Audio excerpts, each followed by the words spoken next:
అవతల మంత్రి గారు వస్తే ఆమెను కూర్చోబెట్టిన ప్రసంగాలు ఏందని ఇప్పటికి 2-3 సార్లు వాళ్ళు చూసి చిరాకు పడి ఉంటారు నాకు తెలిసి. కానీ ఇక్కడ ఇది దేవుని సన్నిధి కాబట్టి రాజులైనా, అధికారులైనా, మంత్రులైనా, సామాన్యులైనా అందరూ దేవుని దగ్గర దీనులే.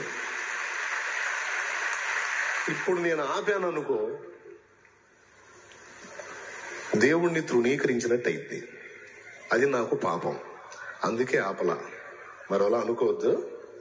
దేవుని స్థానం దేవునిదే. ఆమేన్. ఇప్పుడు మీరు ప్రశాంతంగా ఉండండి, నన్ను తిట్టుకోవాకండి.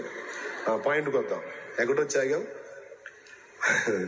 ఇబ్బంది పడతా ఉంటారు, అందుకని నేను ఉన్న సంగతి ఓపెన్ గా చెప్తున్నా. ఆరోగ్య శాఖ మంత్రి గారు వస్తే ఆమెను కూర్చోబెట్టిన ప్రసంగాలు ఏందని ఇప్పటికి 2-3 సార్లు వాళ్ళు చూసి చిరాకు పడి ఉంటారు నాకు తెలిసి.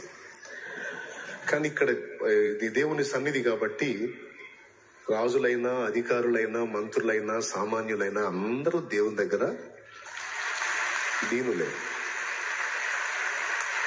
ఇప్పుడు నేను ఆపాను అనుకో, దేవుణ్ణి తృణీకరించినట్టు అయింది. అది నాకు పాపం, అందుకే ఆపలా.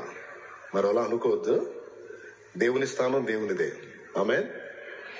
ఇప్పుడు మీరు ప్రశాంతంగా ఉండండి, నన్ను తిట్టుకోవాకండి. ఆ పాయింట్కి వద్దాం. ఎక్కడొచ్చాగా